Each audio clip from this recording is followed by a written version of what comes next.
Our OTS championship has come and gone, and we have another fantastic trophy. Let's dig on into that monstrosity of a deck we played, shall we? Make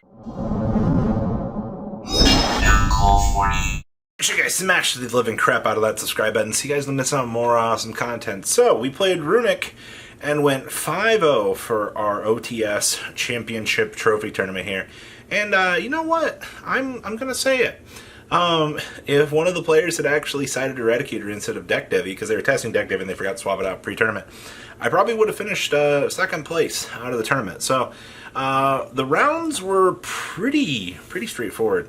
I think I played double tier round 4 or 5. Oh god, we played against what was it called? Mystic Mind Burn, which is a free win for this deck, and then we played against Math Mech. And then Exo Sisters. Round 1 was Exo Sister, round 2 was Mathemech, round 3 was Mystic Mindburn, and then Tier. So, for this build, no monsters. I'm not playing the Majesty's Fiends, and I'm not playing the other good cards. You know, Mr. Inspector Border.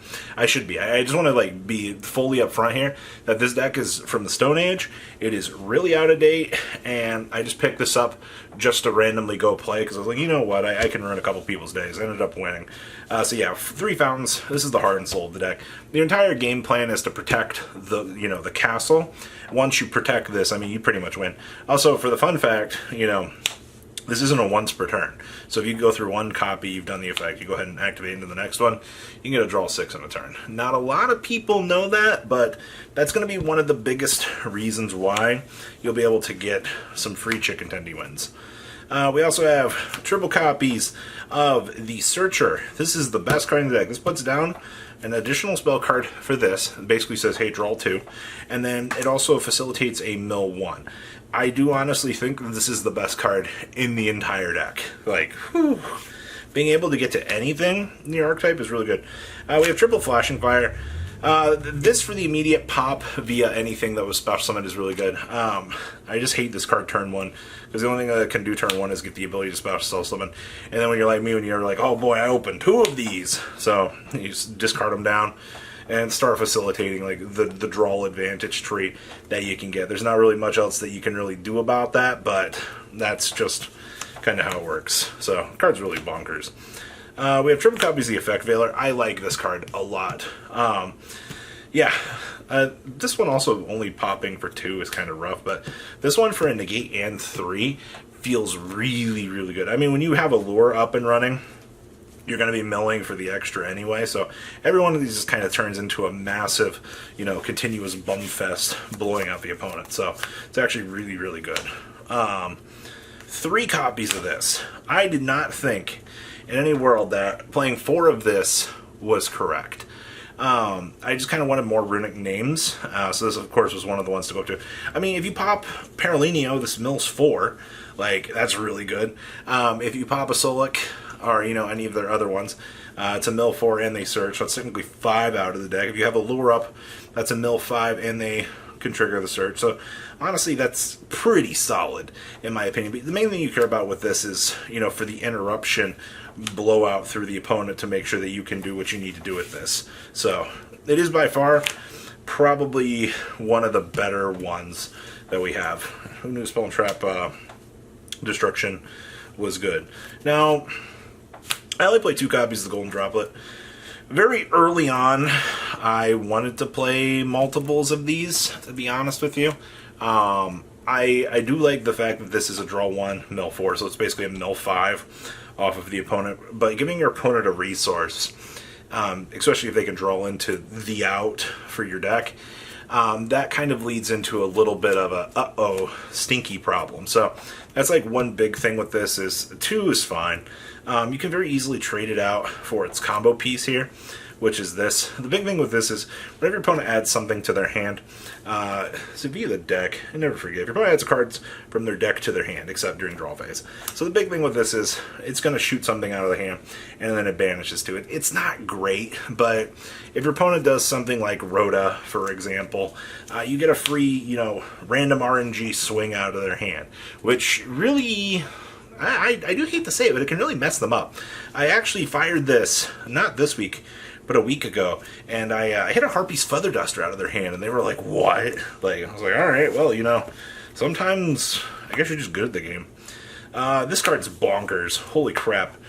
Today, while hiding under Mystic Mind, I think this milled 6 and 4. I had a game where I got to go 4, 4, and 6 with this because I drew the point, so I got to search for this, and I drew another one of these off of the recycle off of the field spell. So I was like, wow, like this is so good. So free big pings, especially like if your opponent's like under mine and they're setting stuff to get it out of their hand. Like it's a really big burn. This is just a free card you can activate turn 1. Basically gives your body protection, and then it's a mill 3. Other than that, it's a special summoner, but I mean 2 is fine. We're not going to try to get too inductively crazy in that department. So that should be all the Runick quick plays.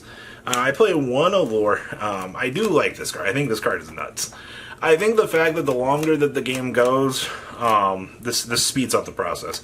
Every one of those spell cards turns into a way more detrimental thing, and it makes your opponent want to pressure out this.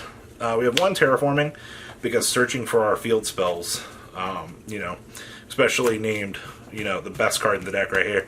I went through 1 game against here where I saw all 3 of these.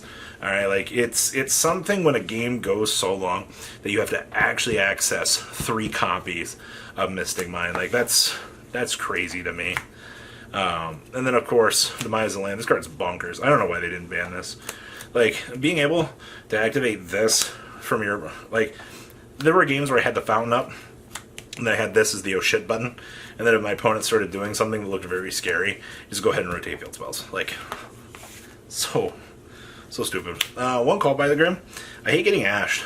That's why we play it. Like nothing's really changed in the department of the main deck. So just one of this. Now this is the thing that I got complained at a lot in the original list. Still playing triple extra. I literally said I haven't changed much in this deck. Extrav, yeah, it can hurt by banishing like the wrong names out of the extra deck. But honestly, oh, and it can conflict with the field spell. Oh no. I did this there were a lot of games where I'd lock my opponent under mine, and then I'd just see this. I'm like, oh, okay, cool. Like we can go ahead and get some actual draw power going here because we're now under Mystic Mind. So that was pretty useful.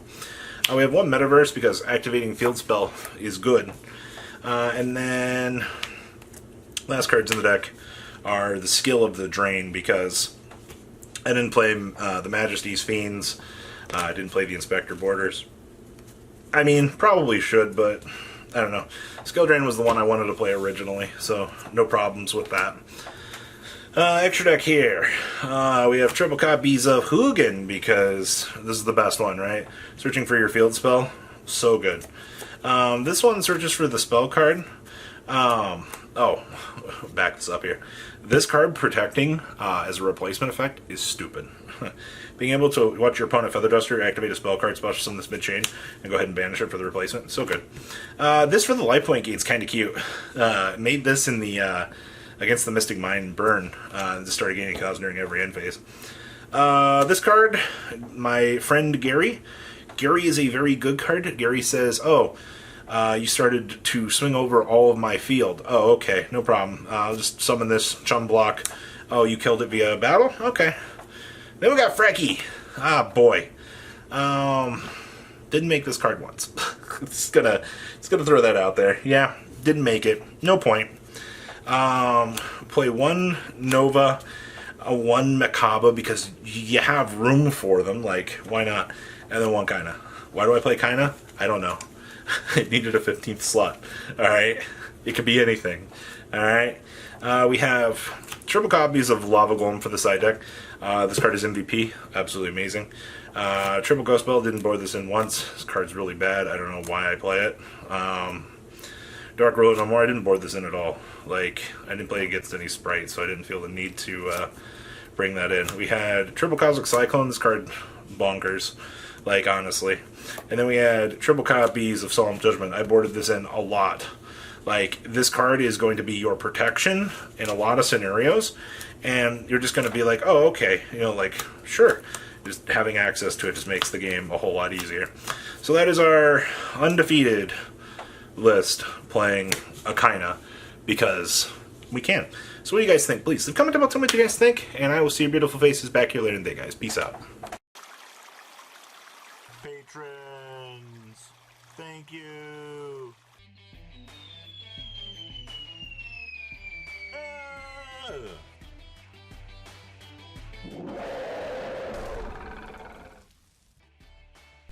Thank you so much for watching. Check out these other videos.